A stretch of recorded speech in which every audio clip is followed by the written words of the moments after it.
जय माता दी दोस्तों, राधे राधे। कैसे हैं आप सब लोग। नवरात्रि की बहुत सारी शुभकामनाएं और आशा करती हूँ आप सभी के नवरात्रि बहुत अच्छे से जोरों शोरों से तैयारी चल रही है। आज की वीडियो में हम देखेंगे कि पहले दिन की पूजा हम कैसे करेंगे। तो देखिए, सबसे पहला जो ज़रूरी होता है वो है हर चीज़ की स्थापना करना, जो भी आप स्थापना करना चाहते हैं। जैसे नवग्रह का स्थापना किया है, भगवान गणेश जी की स्थापना किया है, माता रानी की स्थापना किया है, जौ बोए हैं हमने, और यहाँ पे कलश की स्थापना किया है, अखंड दीपक की स्थापना किया है। तो इन सभी चीज़ों का स्थापना कैसे करनी है, इसके वीडियो ऑलरेडी अपलोडेड है, आप चाहे तो एक बार देख सकते हैं। और अब जो है ना, नेक्स्ट हम पूजा कैसे करेंगे। तो पूजा में देखिए, सबसे पहले गणेश जी से शुरू करना चाहिए। गणेश जी को 3 बार जल के छींटा देते हुए आप ओम गांग गणेशाय नमः, ओम गांग गणेशाय नमः, ओम गांग गणेशाय नमः ऐसे करके गणेश जी की पूजा करें। माता रानी की जयकारा लगाते हुए माता रानी की पूजा स्नान कराए, और इसके बाद जो मंगल कलश है उनकी स्नान कराए, और फिर जो नवग्रह हमने स्थापना किया है उनकी स्नान कराए। तो सभी को हमको फूल से थोड़ा थोड़ा जल लेंगे और जल के छींटा देते हुए स्नान करानी है। जो हमने ज्वारे बोए हैं उसमें तो थोड़े थोड़े जल हमें वैसे भी देना ही है, ताकि ज्वारे अच्छी तरह से आए। अब जो है सभी भगवान से हम आह्वान करेंगे कि हे माता रानी, हे भगवान गणेश जी, हे नवग्रह, हे कलश देवता, सभी लोग मेरे यहाँ पे घर पर विधा आइए, यहाँ पे विराजमान होइए। और मैंने मतलब आपके लिए इतना बढ़िया तरीके से अपनी तरफ से जो भी किया है, आप हमारी पूजा को स्वीकार करें। तो देखो, मन की भाव ऐसे होना चाहिए, ठीक है। इस तरह से होने के बाद माता रानी को हम जो है ना, कलावा रूपी वस्त्र चढ़ा दिया है, और बाकी जो कलावा है इसमें मैं इत्र लगा लूँगी अच्छी तरह से। तो मेरा सभी को इत्र लगाना होगा। देखो, सुपारी से हमने स्थापना किया है, तो सुपारी में अलग से हम लोग इत्र नहीं लगा सकते, क्योंकि ये बार बार हिल जाता है और हमें एक बार स्थापना के बाद चीज़ें हिलाना नहीं होती है। तो इसीलिए कलावा में हमने इत्र लगा दिया। अब नवग्रह के हर एक ग्रह, 9 ग्रह जो होता है ना, हमारी ज़िंदगी में बहुत ज़्यादा मायने रखते हैं। हर एक ग्रह का ऊपर या नीचे होने से हमारी ज़िंदगी के काफ़ी परिवर्तन आते हैं। और इन सभी नवग्रह का जो फादर है बोल सकते हैं, जो सभी नवग्रहों का कंट्रोल करते हैं, वो महाकाल महादेव भोलेनाथ है। और इसीलिए भोलेनाथ का जो पूजन करते हैं ना, उनका नवग्रह हमेशा शांत रहते हैं। तो देखिए, नवग्रह का हम जो है ना कलावा चढ़ा दिया है, और आप चाहे तो इनको जनेऊ भी चढ़ा सकते हैं। और या अभी गणेश जी को हम जो है ना पीला जनेऊ चढ़ाते हैं। अगर सफ़ेद जनेऊ लाए हैं तो थोड़ा सा आप उसमें हल्दी डाल के फिर चढ़ाए। माता रानी की चुनरी में भी बहुत अच्छी तरह से लगा दिया है। माता रानी का गुलाब वाला जो इत्र आता है, इत्र लगा दिया और फिर चुनरी उड़ा दिया। तो इससे क्या होता है ना, माता रानी की एकदम खुशबू रहती है, तो बहुत अच्छा लगता है। देखो, पूजा में आपको मंत्र अगर ज़्यादा भी नहीं आता है, कोई बात नहीं, आप सिर्फ अपना मन के भाव से जब पूजा करेंगे ना, तो आपको बहुत अच्छा लगेगा। आप सभी देवी देवताओं को हम टीका करेंगे। गणेश जी को, माता रानी को, जो हमने ज्वारे बोए हैं, जो हमने कलश स्थापना किया है, जो हमने अखंड दीपक का स्थापना किया है। आप चाहे तो नॉर्मल दीपक भी स्थापना कर सकते हैं, सुबह और शाम जला सकते हैं, कोई प्रॉब्लम नहीं है।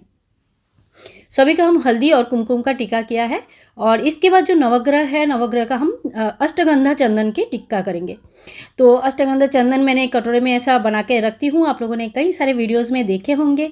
तो सभी भगवान को, अगर आपको नवग्रह का नाम नहीं भी पता है, कोई नहीं, नवग्रह का शरण करते हुए सभी भगवान को अपना क्षमा प्रार्थना कर लीजिए। देखिए, कोई भी चीज़ हमें पता नहीं रहता है, मंत्र पता नहीं रहता है, लेकिन भाव जब रहता है तो भाव से हम पूजा कर सकते हैं कि हे नवग्रह देवता, हमारी पूजा स्वीकार करें। हम तो अज्ञानी है, लेकिन आप हमारी पूजा जरूर स्वीकार करें। कुछ भी भूल चूक हो जाए तो आप हमें क्षमा जरूर कर दें। तो इसी तरह से, इसी भाव से हम साधारण लोग जो है ना पूजा करते हैं। हम पुरोहित तो है नहीं जो बहुत सारे मंत्र, बहुत सारे नियम हमें पता रहेगा, ठीक है। इसके बाद हम सभी को फूल चढ़ा देंगे। नवग्रह में जब फूल चढ़ाएंगे तो ध्यान रखें कि फूल इस तरह से चढ़ाए कि जब आप अगले दिन फूल को हटाएंगे तो नवग्रह हिलना नहीं चाहिए। इसीलिए साइड साइड पर फूल चढ़ाइए, इससे आपको कभी नवग्रह हिलेगी नहीं। ध्यान एक बात और भी रखना है कि जो भी चीज़ें हमने स्थापना कर दिया है, वो कोई भी चीज़ हिलाया नहीं जाता है 9 दिनों तक, ना ही तो चौकी का स्थान परिवर्तन किया जाता है। तो इस बात का ध्यान रखें, ठीक है। इसके बाद हम सभी भगवान को दीप दिखाएंगे। गणेश जी से शुरू कीजिए। गणेश जी को धूप दिखाइए, फिर माता रानी को, फिर नवग्रह को, फिर कलश को, सभी भगवान को हम धूप दीप दिखाएंगे, पंचोपचार पूजा करेंगे। इसके बाद देखिए, सबसे इम्पॉर्टेंट जो होता है, सुहागन स्त्रियाँ जरूर करें। एक जो सिंदूर का डब्बा है, वो उससे माता रानी को सिंदूर लगाए। हाथ में जो सिंदूर आपका प्रसाद स्वरूप लगा रहेगा, वो अपनी मांग में भरे, और ये सिंदूर माता रानी के चरणों में रखे रहने दीजिए 9 दिनों तक। यहीं से सिंदूर लगाए, यहीं से प्रसाद ले, रोज प्रसाद ले, बहुत बड़ा आशीर्वाद होता है, यकीन मानिए बहुत बड़ा आशीर्वाद होता है। इसके बाद देखिए आप फूल माला लाए हैं तो पहना दीजिए, लेकिन देखिए ऐसे पहनाइए कि जब आप उनको चेंज करेंगे तो हिले ना। अगर आपको लगता है कि हिल जाएगा तो आप खाली फूल यूज़ कीजिए या हल्का कोई माला यूज़ कीजिए। फिर देखिए गुलाल है, थोड़ा सा फूल में लगा के माता रानी के चरणों में भगवान गणेश जी को स्मरण करते हुए सभी भगवान को थोड़ा सा गुलाल हम अर्पण करेंगे। इसके बाद देखिए हम यहाँ पे एक आसन लगा दिया है।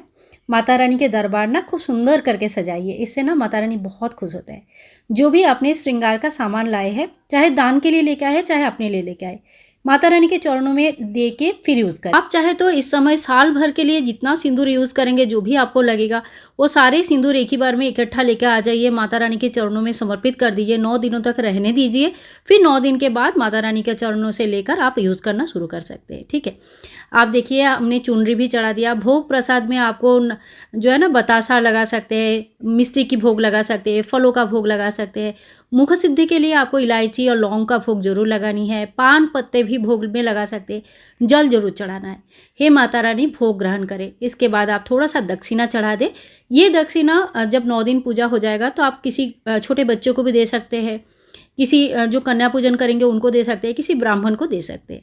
इसके बाद अच्छे से घंटा ध्वनि करेंगे और अगर संभव है तो आप एक छोटा सा हवन कर लीजिए। देखिए यहाँ इस पूजा में मैंने हवन नहीं दिखाया, बहुत बड़ा हो जाता था वीडियो, तो वीडियो में आप हवन जरूर कर सकते हैं। नहीं तो देखिए इस तरह का मिट्टी का एक दीपक ले लीजिए। कई सारे वीडियोज़ में मैंने शेयर करके रखा है, आप लोग जो हमेशा देखते हैं उनको पता है। तो इसमें हम कपूर की आरती करेंगे। तो कपूर की आरती में बहुत काला पड़ जाता है। माता रानी का 9 दिन का बहुत बड़ा पूजा होता है। तो आप एक इस तरह से मिट्टी का जो है ना दिया रख के रखिए। इसी में आप डेली जो है ना पूजा कर सकते हैं। डेली आप इसमें थोड़ी सी कपूर और 2 लौंग डाल के माता रानी की आरती कर सकते हैं। आरती में सबसे पहले गणेश जी को आरती दिखाएंगे, फिर माता रानी को दिखाएंगे, नवग्रह को दिखाएंगे, कलश देवता को दिखाएंगे, सभी देव देवी और जो भी अपने मंदिर में विराजमान है सभी को दिखाएंगे। अच्छा, माता रानी की पूजा आप रोज़ करेंगे, डेली करेंगे, फूल वगैरह चेंज करेंगे, भोग चेंज करेंगे, इस तरह से डेली पूजन करेंगे।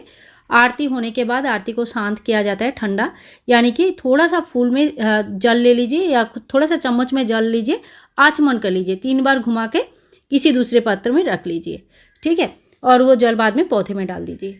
तो इसी तरह से ना डेली का जो पहले दिन का पूजा है, पहले दिन का पूजा थोड़ा बड़ा हो जाता है क्योंकि स्थापना वगैरह रहता है, दरबार बनाना रहता है, और दूसरे दिन से पूजा थोड़ा सरल हो जाता है क्योंकि उस दिन से बाकी चीज़ों को तो हिलाना है नहीं, सिर्फ हमारा जो फल वगैरह है, जो धूप दीप है वो चेंज करना है, आरती हमें डेली करनी है, भोग हमें डेली लगानी है, फूल हमें डेली चेंज करना चाहिए।